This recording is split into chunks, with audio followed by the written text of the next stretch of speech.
I like Flannery O'Connor short stories. Wait, These she were was dark. a woman. That makes me weird and demented. Oh well. Wait, she was a woman. Author? Yeah. No, she's female, and a couple things to keep in mind about O'Connor, and I think I already said this to you earlier when we passed it out. She's 1925 is when she's born. She's born in Georgia. She dies in 1964, so she's at the age of 39, which is young. Especially when you're 2 years younger than her, you realize that's young. She dies of lupus, which is an autoimmune disease, so it's affecting your immune system and it's hereditary. Her father dies of it when she's 16. By her early 20s, she knows that she has the gene. So she is going to die at a relatively young age. She doesn't know when necessarily, but she knows that it's inevitable, it's going to happen. Most of her stories tend to take place in the South. Most of them, in some ways, setting as the South, most of them tend to be kind of grotesque. Not in the sense of that, gory, but there seems to be a theme of violence in a lot of her stuff, and it's almost kind of like a car accident where you have a whole bunch of rubberneckers. You don't feel like you should look at it, or you should keep reading, but you still do. There's something that kind of pulls you in about it. And she tends to look at a lot of flaws in humanity. You have a lot of villains. I mean, the Misfits, he's a murderer. He's a villain. Shiflet's not a nice man. I don't think older Lucy Nell Crater is a nice woman. So you tend to have rotten people doing rotten things to other folks. But it takes place in the South. When you hear about the South, you think of like Southern hospitality, being polite, and all that stuff. So you might have this veil or this facade of we're good people, but you got a lot of rotten people doing rotten things to each other.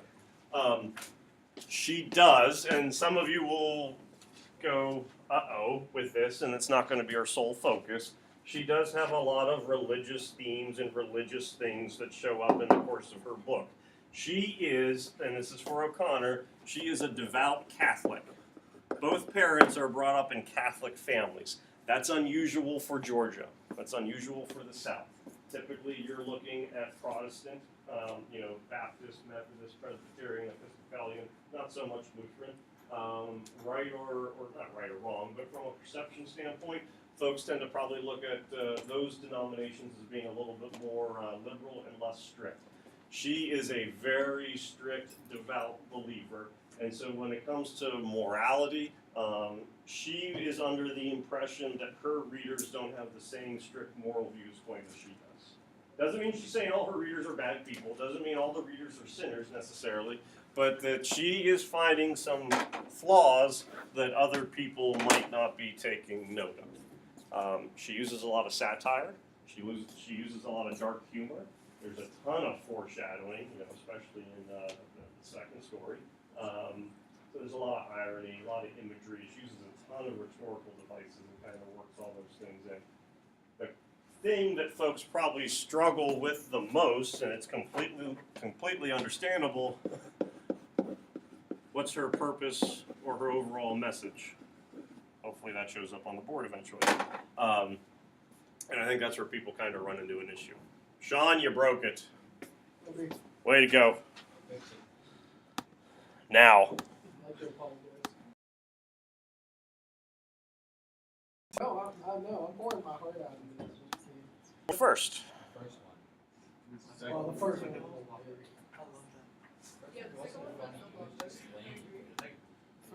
See, I think the first. They're both messed up people. I was really confused with the first one. One includes I find the first one to be more humorous than the one second one. includes the But hostage situation, the other one includes the abandonment of a gentlewoman by one pick. all right, we'll see how far this goes. So Byron said the first one. Everyone else said the second one.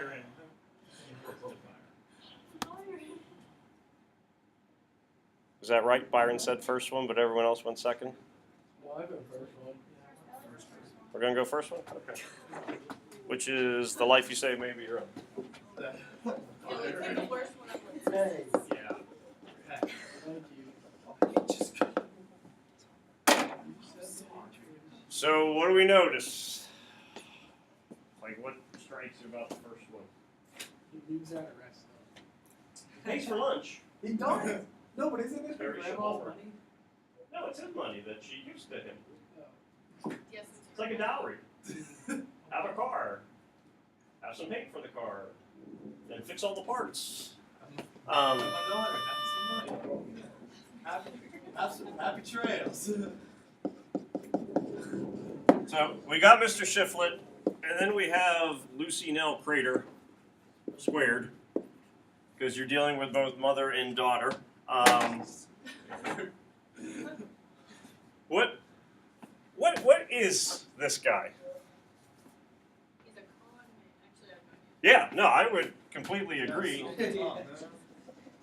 He is a con man. What is he trying to do? He's trying to certainly take advantage of people.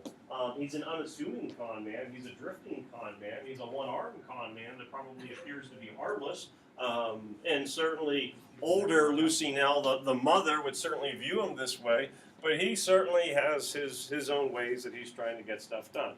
What do you think about mother Lucy Nell Crater? Victim? Has her own negative viewpoints, not a victim. She's pretty She's terrible. up to that. I think she's on the She say what? Horrible person. Horrible person. Pretty terrible. She's my daughter to say shit. Yeah, she's not even. How old is your daughter? Oh, 15. 32, somewhere around there You know, in that vicinity. Just Um, turn 16 by 2. You couldn't see. In some ways, between Mother and Mr. Shiflett, this is certainly a match made in heaven. And I'm not trying to make like something out of heaven, I'm just using the expression. They both have something that the other, they both have something that the other person wants. Or they both can provide something that the other person wants or needs or desires. So in some ways, it's kind of like a little swap meet here is taking place. I have something for you, you have something for me. What does Shiflett provide for Crater? What role does he kind of fulfill? Son-in-law. Okay. So you're not husband for me, but husband for the daughter. And along that, not only do I get a son-in-law, but I get a new house in some ways. You know, I get maintenance taken care of. He spends a week, he fixes everything. The stairs are in better shape. The garden, now you're keeping track of what he actually does. Yeah. The chicken coop, we don't know anything about the chicken coop. Oh, I said hog pen. Hog pen's in much better shape. Yeah. The Dang roof it. is fixed. There's a fence and all that kind of stuff. Dang it. So he ends up being a good, in his mind, son-in-law. What does she provide for him? Money. Money, and I'd say more importantly, Car. car. Got an automobile. Because now I can actually get places without having to walk there anymore. So they both have something that the other person desires. You could certainly kind of get into the argument, do they realize that they're kind of being conned along the way? Take notice of names, because, you know, O'Connor certainly does some strong things with that. The place that they live, the farmhouse, I mean, they're living there, but for all intents and purposes, it's abandoned. There's nothing to it. It's empty. Their last name, crater, a void, you know, lack of substance. Both of them are craters. And so you could certainly look at Mother as being a horrible person. You could even argue that she has a lack of morals. So there is that void there.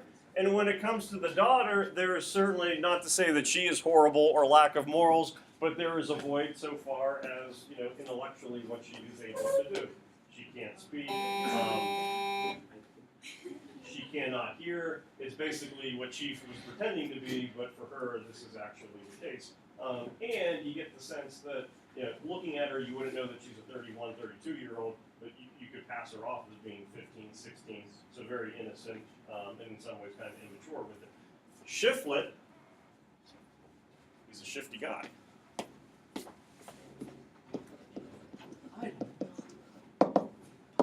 So it kind of fits that all con man persona that would be taking place with it.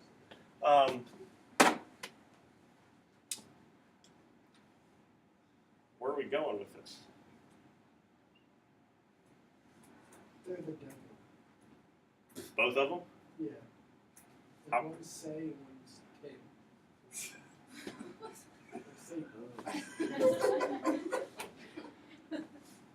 Don't use that on your next.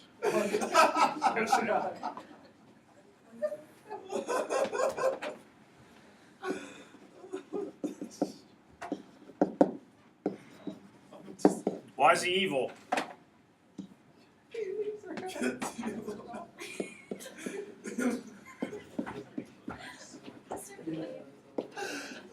Mr. Pickett, wasn't he like kind of a Christ-like figure though? You left him. That would put a hole in your argument. Jesus leaves Peter. That as was- an authority. That was Actually, I can see where you're coming from. that was like my first impression because like I don't know, I saw a lot of like religious. Okay, well, things. tell us. I won't make fun of you the way that John will. Okay. So he talks about like body and spirit. Okay. And the very first impression of him was whenever he like faced the sun like in the shape of a cross.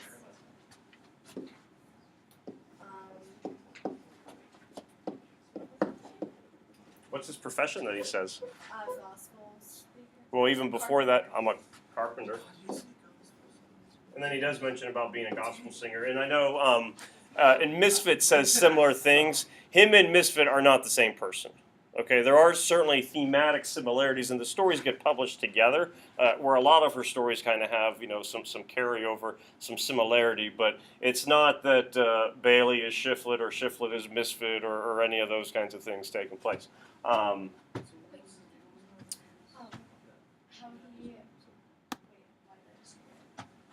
Oh, the raising the car from the dead. Like raised from the dead.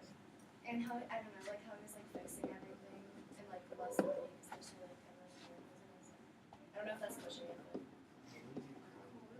but I'd say you're missing one. Not missing, but we could add one. Before meeting him, Lucy Nell Couldn't speak. could Oh, not yeah, that speak, one's true. and now. She can say No, you should teach her to say sugar pie, but she can say bird or some variation of bird. bird and then like dog. Bobby. Yes. Okay, guys. Okay, we're good. It's like the most obscure bird. No, because dogs are always.